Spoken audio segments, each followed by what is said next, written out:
I've been asked 1,000 times, how do you actually power up in the new game? We have the leveling guide in the sheet, of course.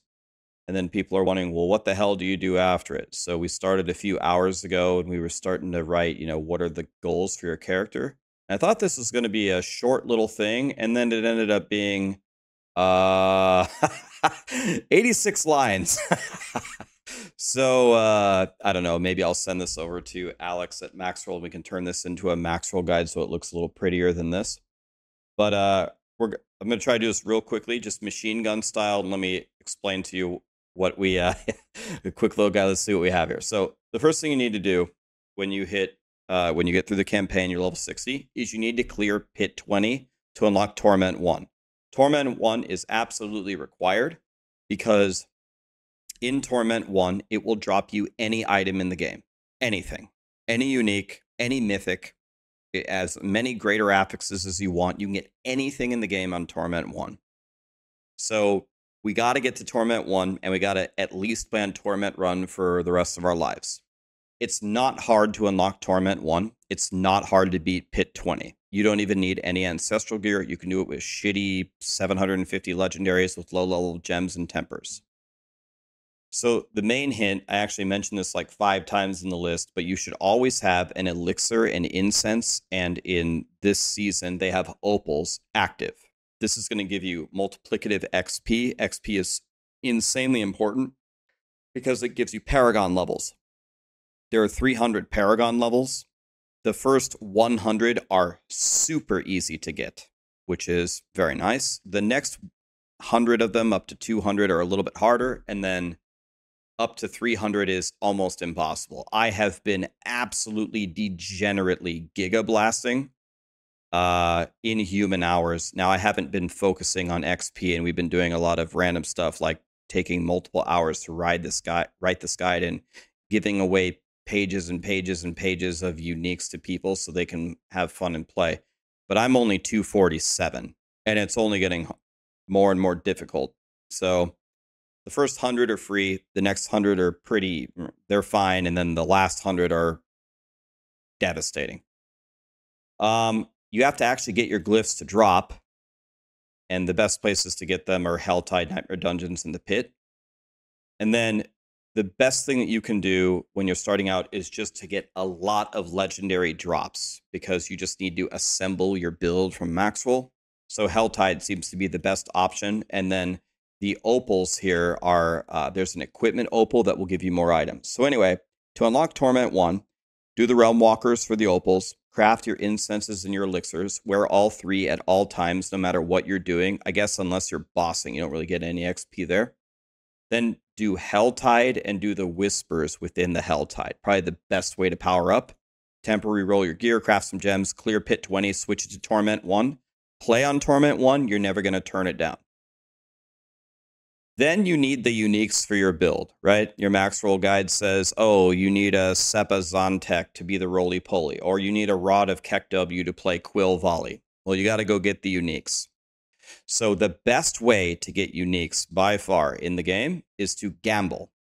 This guy right here, the purveyor of curiosities on any map, it's the question mark boy. So how do you gamble? You use your obols. So you go here and whatever you need. If you need a Sepa Zontek or a Rod of Kek-W, you would spam it here. I'm actually shocked that I didn't get one, but usually with a full inventory of obols, like 2,500 obols, you can usually get like at least 3 uniques. It's actually shocking that I didn't get one there. That's not common, but that's the best way to do it. So the Pit drops a shitload of obols at the end. Events in Helltide and Nightmare Dungeons are also going to give you obols. And then some of the uniques can be target farmed either in Infernal Hordes or Tormented Bosses. There's a guide here on Maxroll that shows you where they drop. So pretty much what you do is just do the highest level of the Pit that you can to get obols. And then spend them at the Gambler, and you're going to get your uniques. Now you need to level your glyphs to 46.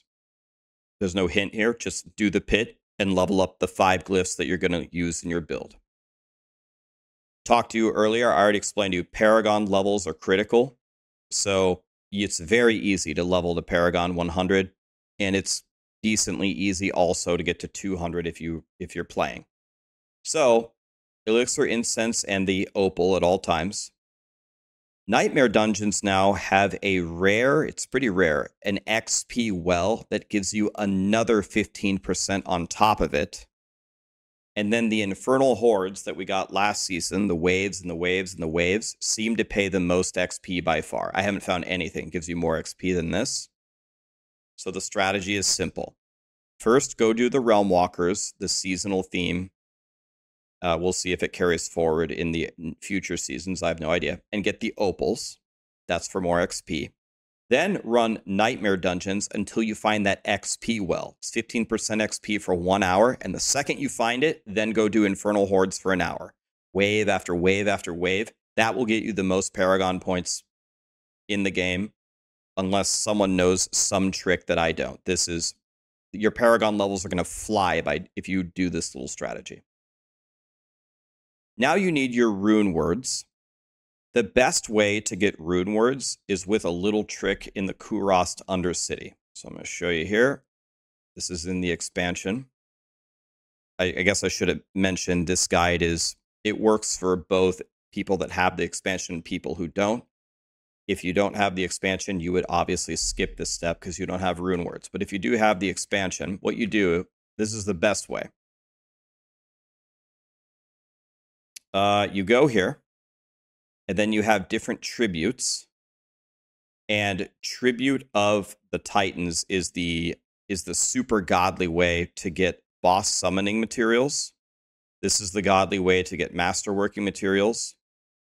And this is the one that's going to give you your runes. Now, when you pretty much every run, and these runs are pretty quick, you're going to get 4 runes. But here's the trick about the Kurast Undercity. When you're doing it with a party, only one person has to pay the tribute, and everyone gets the rewards. So if you shift P and go to the party finder and list a party under dungeon for the Kurast Undercity, and you have a bunch of people that have these tributes, you can rotate them through, and it also just makes the Undercity run go faster. And this is a very, very strong way to get your runes. So you go to the Brazier here, you put in the Harmony. I never do the bargain thing, but I guess you could explore that as well. You really just need the tribute, and then you're frying, and you're going to get all of your runes that you need pretty quickly. The super rare legendary runes, people need 6 Lith runes in order to make a Tyrael's Might. You'll see that later. Very hard to get. They are the best source for getting these legendary runes that I've seen. So this explains do it in a group, as I just showed you. And you can also level up runes at the jeweler. I guess I can show you that for 2 seconds. They conveniently hid the jeweler icon from us here. Don't worry, I already complained about it because I couldn't find the jeweler for like an hour. I still can't find the jeweler. Here he is. Go to rune crafting, and if you want to like upgrade your runes, you could go here. Okay, I thought I had the runes with me. I guess they're in my stash. I guess I just don't have enough. This is my second Spiritborn. I don't have enough. I don't have enough runes on me to craft it. Is there a stash here? Here we go. So let's take this for example. I have 10 cries. So if I go here, I can change a cry, and it gave me, oh, I got lucky. It upgraded. I'm so glad that happened. It upgraded to a legendary, and now I have a Vex rune. Some of these are super valuable. The lists are super valuable. The backs are very valuable. The Zols are very valuable. So that's how you can upgrade that. To show you that. So you get the opals. There's also opals, I believe, that can help you with your runes.